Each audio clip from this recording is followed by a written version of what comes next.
Russell na isa.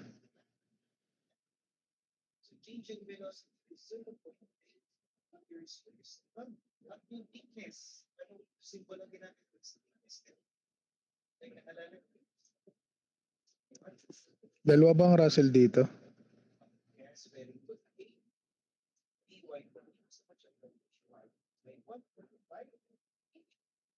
Coritana? Sige po. Asan si Coritana? Anong value ng H natin? Wait lang po.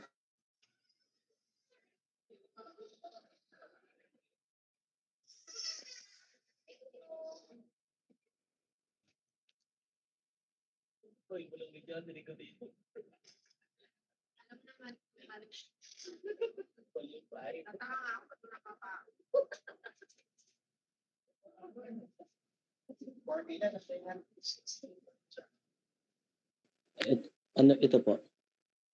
1,893.3854.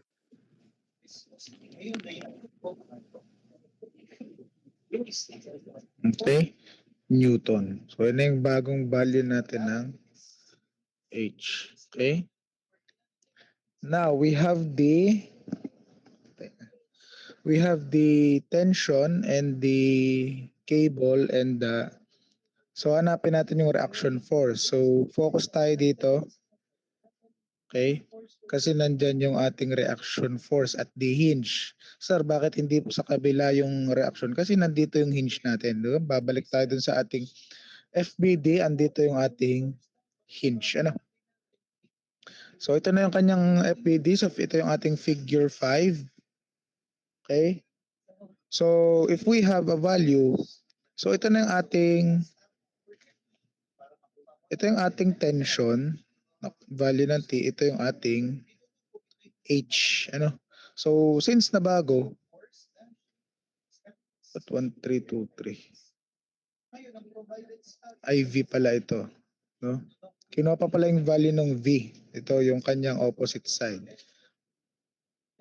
Okay? So, ito yung value ng V, ito. Now, ang babaguhin lang natin is ito, yung value ng H. So, kasi ito yung bagong kinuha natin, yung kinuha ni Russell, 1893.3854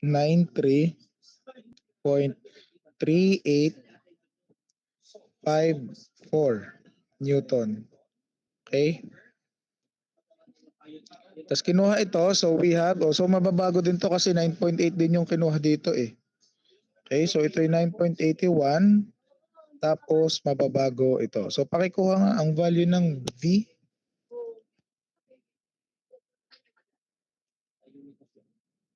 So 9.81 po ulit ha, ang gagamitin.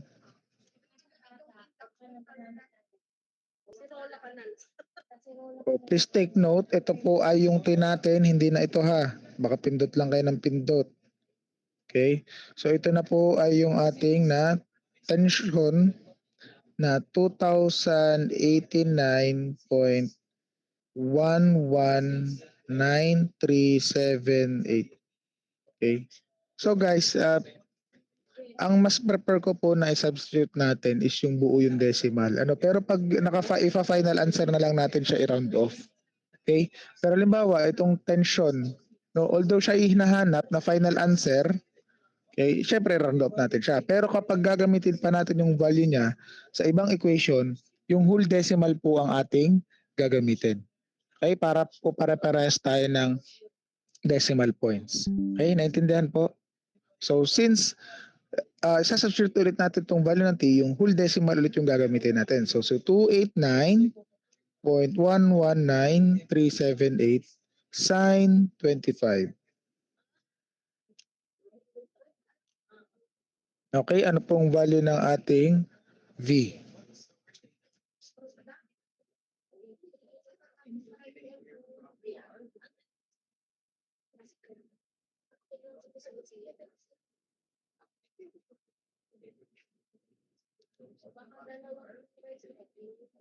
Okay.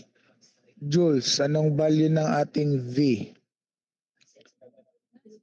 882.900000001 po. Parang mali.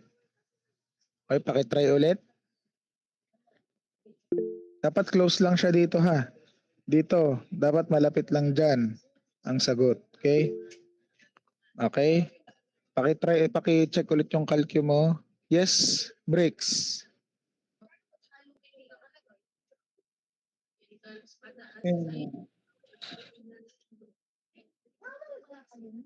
Oh, Bricks, nag-raise ka ng hand. Sir, 3,090.50. Ano na? Pakiulit. 3,090.50. 1,090. Mali din, Utoy. 3,000 po, Dapat, sir. oh, malapit siya dito sa sagot na to. Ayan, si Punzalan. 1,324.35 po. Ayun, 1,324.35 Newton. Okay, so ito na yung bagong value. So ayusin natin to. Para hindi malito ano. Okay, so ito na yung bagong value ng ating V which is 1,324.35. So this is a right triangle. So para makuha yung value ng R, you is using the Pythagorean theorem. So we have yung Pythagorean which is R squared is equal to yung value nito. So bago na lahat yan. Okay. So lipat mo yung squared ni R. So magiging square root ni 1324 pala, sorry. Kasama na kasi mga batch ko birthday. Oo, nakasama na siya. Sinong second batch? Kaya ako binubura para hindi nyo nakopyahin. Ano? So dapat ang kinopya kanina sabi ko problem lang. Ano? Kasi ano? So square root. O bakit naging square root? Guys, nilipat ko lang yung R squared ha. Are, di kay Pythagorean, nilipat ko lang sa kabila. Okay? So 1, 3, 2, 4.35 Birthday snacks. Birthday ko ng May. squared plus Inom na black ko. 1893.3854 squared. So anong bago nating resultant? Yabang na rin talaga. Galing naman ni Sir. Ako hindi. Yes, Punsalan. 2,310. Ano na po ba sa 4 decimal places po? Yes, oo, kasi final answer rin. 2,310, 58.68 po. Okay, Newton. So yun yung ating bagong resultant. Now, we need to find theta, yung kanyang magnitude. Okay, so alam natin ang magnitude is yung ito. So bago na yan. So yung V over arctangent ni V over H. So arctangent ni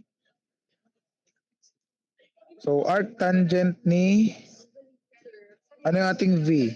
So 1324.35 all over 1893.3854. So arctangent po ha.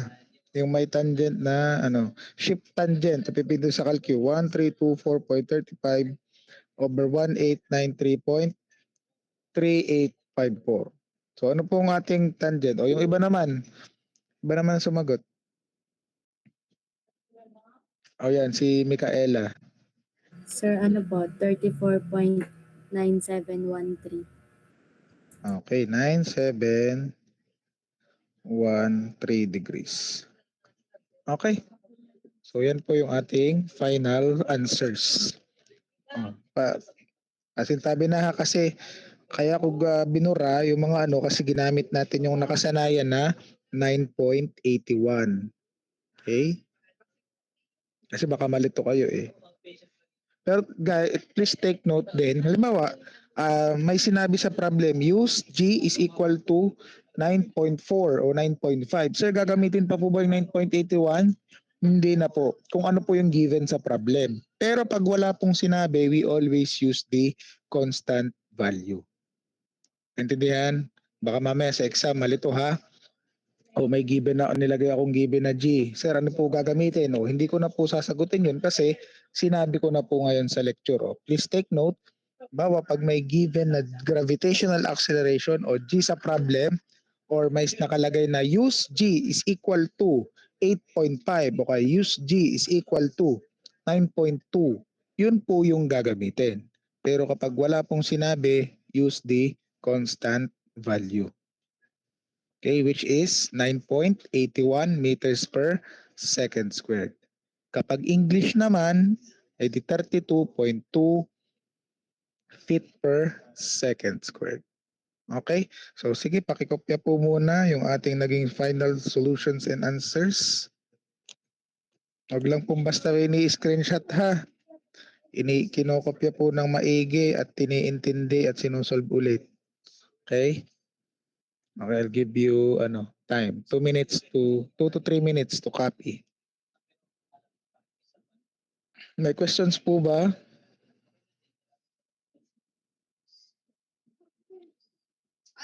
Aware yung anak ko talaga.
Okay, tapos na po bang kopyahin? Nakopya na po ba? Okay. So next is we have this. Okay? So wag mo nang pansinin yung mga solutions, wag mo nang pansinin yung mga figures, sabay-sabay nating i-analyze at i-solve ha para hindi po naliligaw ng landas. Okay? So basahin muna natin yung problem. So calculate the support reactions at A and B for the beam subjected to the two linearly distributed loads. Okay? So we have this one. O, ito muna, yung figure 1. Ito muna tayo tumingin. Okay? So sabi dyan, so meron tayong reaction. So dito yung point A and andito si point B. Yung mga dyan nakasubject yung mga load natin sa dalawang reaction support na yan. Dyan nakadistribute along that length. Ano? Okay? So, yan, ito yung nakadistribute which is we have 3 kilonewton meter tapos meron tayong 6 kilonewton meter which is, at sige nga, i-recall natin anong ano to? Anong this type of distributed load ito? Sige nga. Anong type of distributed load yan? Trapezoidal po. Yung trapezoidal. Same as with this one. And anong nga ginagawa natin kapag trapezoidal load? Hahatiin po sa sa uniform, tas triangular, tas ititreat as independent. Yun, very good. Ano? So, yun ang gagawin natin dito. So, since yun nga po yung gagawin, so proceed tayo sa figure 2. So, yun na yung ginawa. Kung makikita nyo, yun yung hati. Okay, ito. Okay, and then ito. Okay, now, so meron tayong label which is W sub 1, W sub 2, W sub 3, and W sub 4. As you can see, dito na tayo titingin. Dito na sa mga solution. So yung W sub 1 is a uniform load yung ginawa. So from here, ito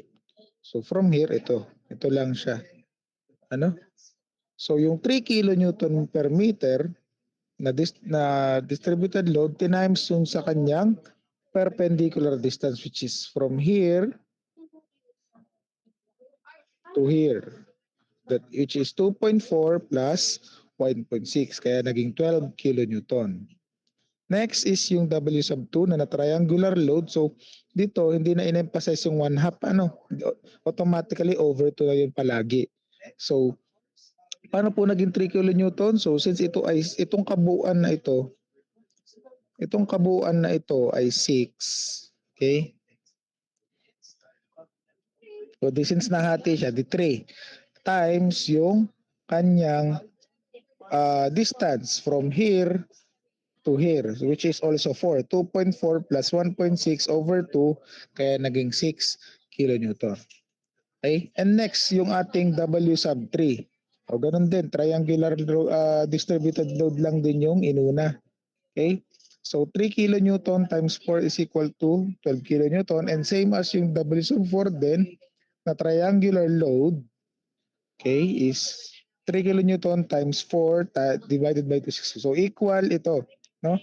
Equal ang W sub 1 sa W sub 3. Tapos yung W sub 2 is equal to W sub 4. Okay? So summation of dito, nag-summation of forces Y. Di ba pag distributed loads, laging iisa lang naman yung direction kasi wala namang pa-horizontal dyan. Okay? Lahat na pababa at saka pataas. Okay?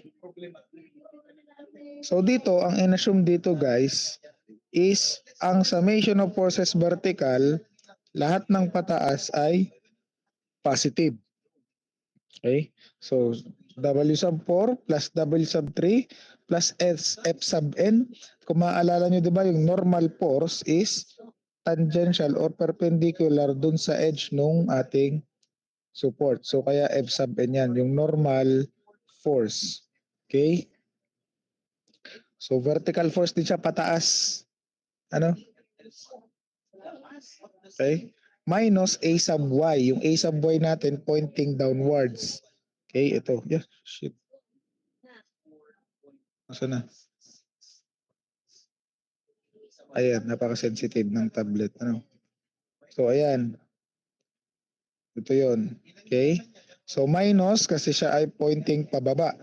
Tapos, minus W sub 1 minus W sub 2. O, alam niyo na yan kung bakit plus at minus. Okay, substitute the values. So, 0 is equal to yung value ng W sub 4, 6, plus 12, plus F sub N, minus, so, in-enclose lang, okay, sa parenthesis. So, kaya naging positive ito. Bawa ganyan, ito, dinistribute ito dito. Okay, so, negative times negative, positive, negative times negative, positive. Okay? O bakit naging Fn is equal to F sub y?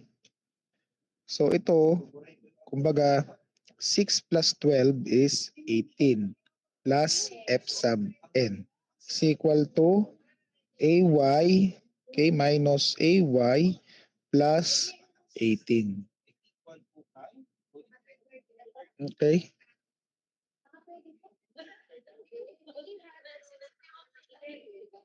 So ito, pag tinranspose mo sa kabila, magiging Fn is equal to negative AY 18 plus 18 minus 18. O kaya naging F sub n is equal to 0 na to, di ba? So is equal to negative AY.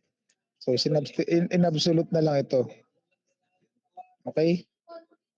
So kaya naging shortcut na lang dito kasi. So yan po yung kung bakit yan ang kinalabasan. Yan po yung kanyang solution. Now, nag-moment tayo about point A. So let point A be the pivot. O doon tayo mag-moment. Okay? So doon tayo mag-moment sa point A. Okay? So at moment A, summation of moment of forces A is equal to 0. Okay? Assuming na ang ating rotation is clockwise again. Bakit na? Sorry ko lang, hindi ko iwan dito sa kadamihan. Sorry ko lagi kang iwan. So ang inassume po dito guys, ang ating rotation is ang counterclockwise is positive.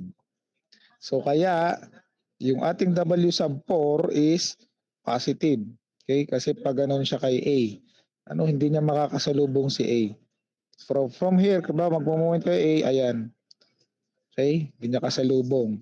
So positive W.4 times its perpendicular distance, which is 0.53.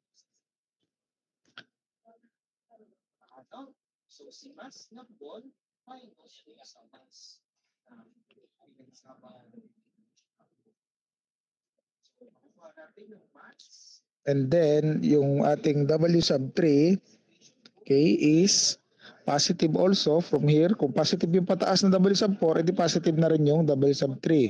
Kasi parehas silang pataas. So, plus W sub 3 plus times yung kanyang perpendicular distance na 1.2. Okay, plus yung normal force na F sub n times 5.6. Okay, minus. So, since pababa yung W sub 1 from A, kung iikot tayo ng counterclockwise, makakasalubong natin yung W sub 1. Kaya naging negative. Okay, minus W sub 1 times 5.2 na distance niya, minus again yung W sub 2 times 5.87 na perpendicular distance.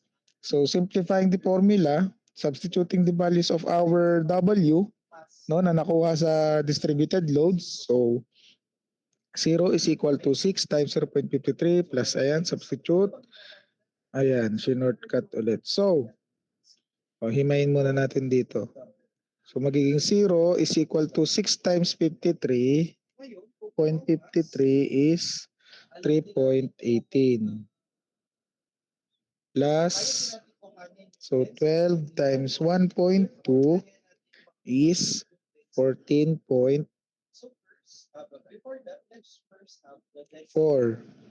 plus 5.6 ni Fn minus 12 times 5.2, 62.4 minus 5.87 times 6, 35.22.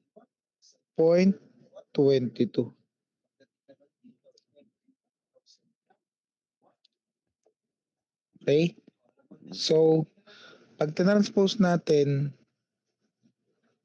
nilipat natin yung itong si 5.6 sub f sub n. So, magiging negative. Okay? So, negative 5.6 f sub n is equal to, so 3.18 plus 14.4 minus 62.4 minus 35.2.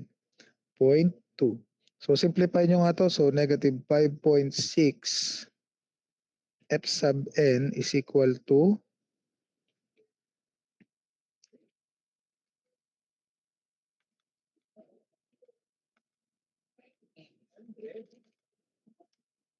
yun. So, negative 80.01. So, divide both sides by negative 5.6. Negative 5 points. Yeah.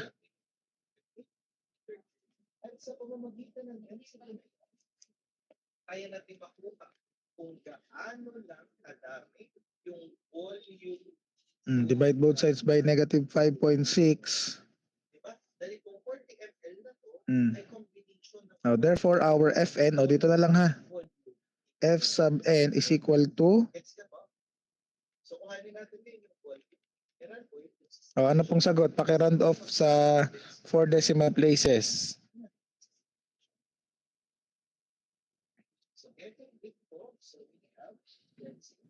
14.2875. Okay, 2875. Pero yung sagot ko is 14.2893 kilonewton. Okay? Yan. Nakuha po? Okay. May nagtatas ng kamay? Yes? Saan po nakuha yung 0.53, tapos 1.2, tapos 1.5.6, tapos 5.2? Yung distance. So kung titignan natin dito, okay, yung ating W sub 4,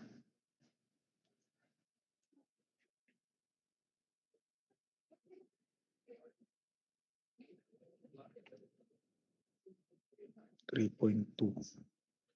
Wait lang, analyze natin dun sa figure.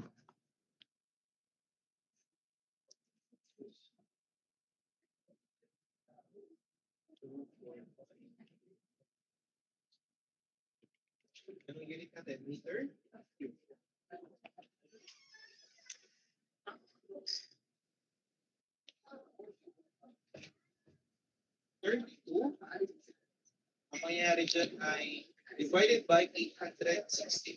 0.53. 0.2.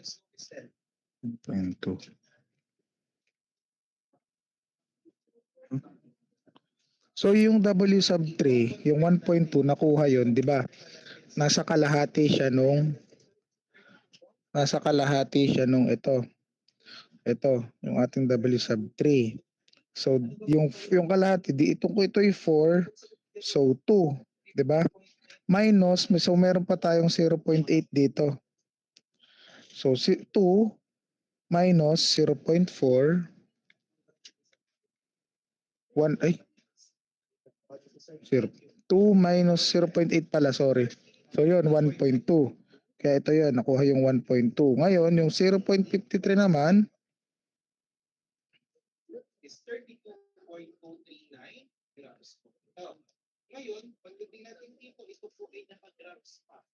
So, i-convert natin ito ay every 2,000 grams. Paano sa times lang sa times. Sige, Ray. Reg. wait lang ha, computerin natin. So yun, kaya nakuha yung 1.2. So yung 0.53 naman, 37. Ulit ko na ha. Pero tama rin naman yung sagot ni Kirsten. Kulang lang tayo. So 37. Wait.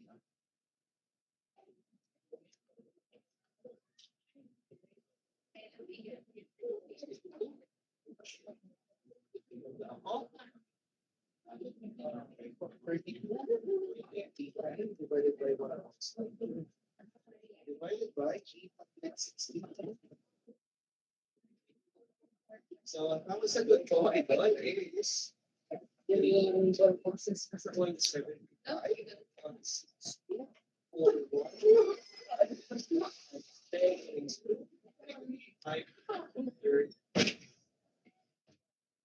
Island. Ibig sabihin, out of 40 ml, ito lang po yung i-multiply or yung nagamit sa 0.2 divide 2.6 kalahati. Lumagpas ng So 40 times 1,000 times 1,000 liters. 1,000 liters and made 1. wait lang ha, baka mali din kasi yung 0.53 eh. So kung ang W sub 3 ay 1.2, so ibig sabihin, ang distance from here to here, burahin ko na itong mga line na to ha. Ayan. Sabihin, ibahin natin yung ink. Kung ibig sabihin, kung ito ay, kung ang W sub 3 natin ay 1.2,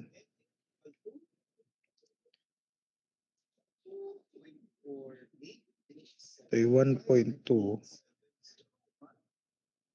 ibig sabihin, ang ating W sub 4, So, makukuha na ngayon natin sa density ng pool. Ariel. Sa tingin, makukuha na natin ang density ng pool.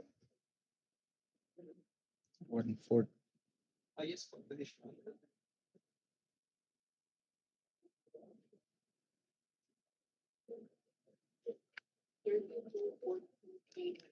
Saan yun? Ito. So, babago yan. Oh. Kasi binigay ko nito, 32.239. So, na magiging sagot dito sa volume. Ano yung bagong volume natin? So, ito na lang, si Ariel. Go ahead, Ariel. Ano magiging bagong volume? 32.239.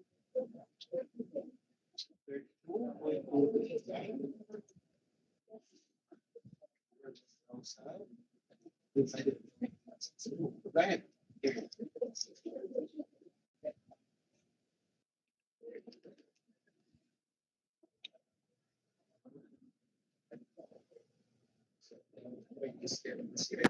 Tayo 3.740023 times 10 raised to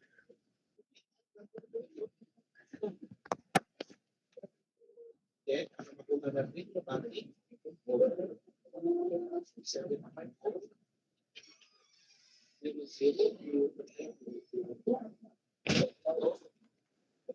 Magiging sagot natin dito.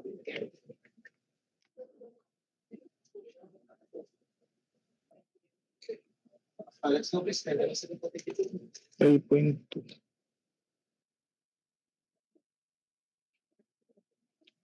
Right? 9.7688.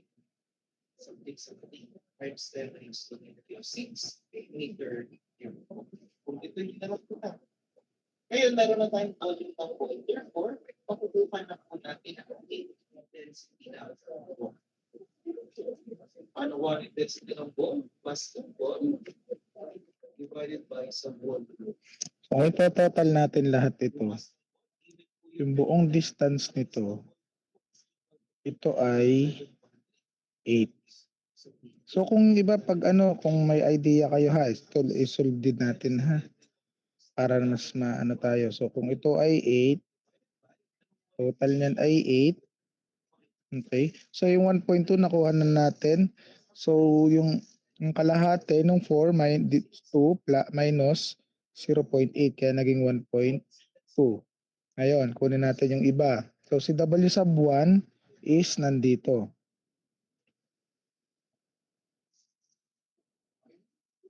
Ayan. So paano naging 5.2? So kung 2.4 plus 1.6. In that case, okay. Okay tayo mga idol. 4.8 na yun. 3, 4, kalahati ay 4.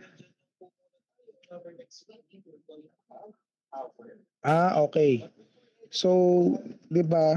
Kung yung ito total din natin itong unang ano na to, ito.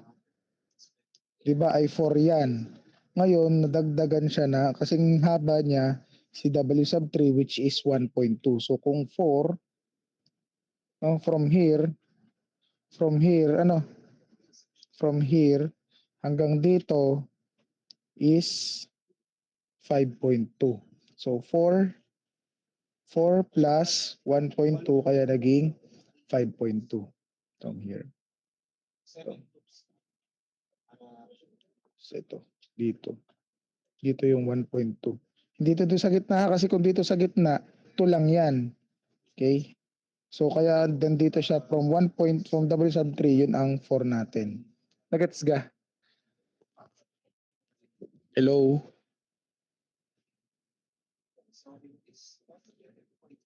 Baka pusulan ng puso ha. Ulitin ko. So nasa W sub 1 pa lang tayo. So kung ito ang kabuuan nito, kunin ko na yung mga iba. Yung mga unnecessary sheets. Okay? Ayan. Blue ang gamitin nating ink sa pagsusukat ng perpendicular distance. So ito si W sub 1. Yan. Kung ito ay 4, 2.4 plus 1.6, 5, 'di ba? 2.4 plus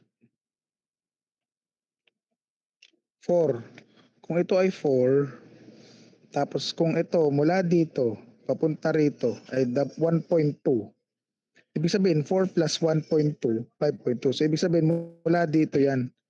Okay, ito yung 1.2 natin, ito. Kasing haba niya lang si W sub 4 kasi 'di ba? Okay? Now, kuhanin naman natin. So okay na tayo kay W sub 1. Then next we have W sub 2. Bakit siya naging 5.87? Asan ba si W sub 2? Nandito. Okay? So ito yung ating W sub 2.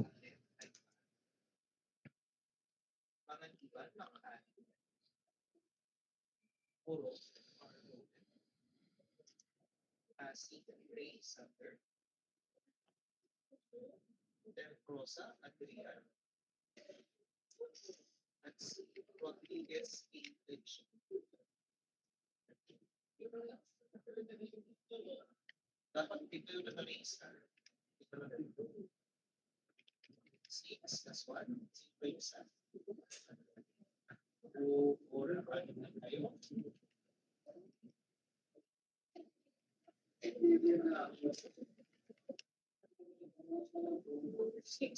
Thank you so much. Next group po natin. Okay, lower your hands. Next group, pares on the hand. 0.8 plus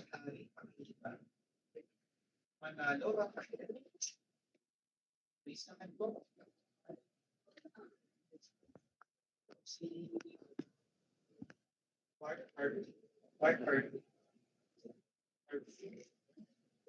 Rex Harvey. Components. Boracay. Luwalhati listed. Espares Justice. Andre Diaz Ibsen.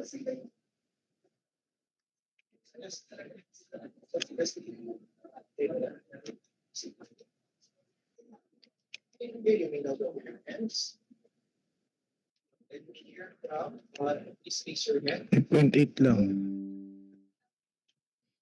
Sigor Suba, Parol, Vasquez, Orial, Alfaro, Sevillo, at Shinolan Pence.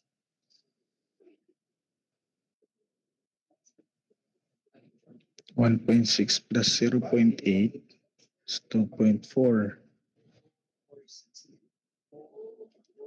Wala pa rin Roland, Sevillo, Alfaro, Orial, Vasquez, Parol, Suba. Wait lang guys ha. Hinahanap natin kung bakit siya naging 5.87. Baka kasi may typo din dito sa problem. Pakilan, Vermont,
Five point six lang nakukuha ko guys eh.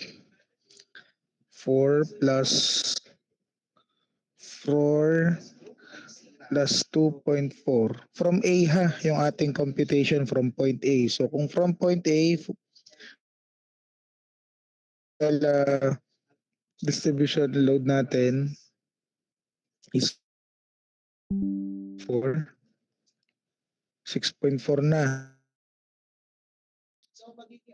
Tapos yung W sub 2 is minus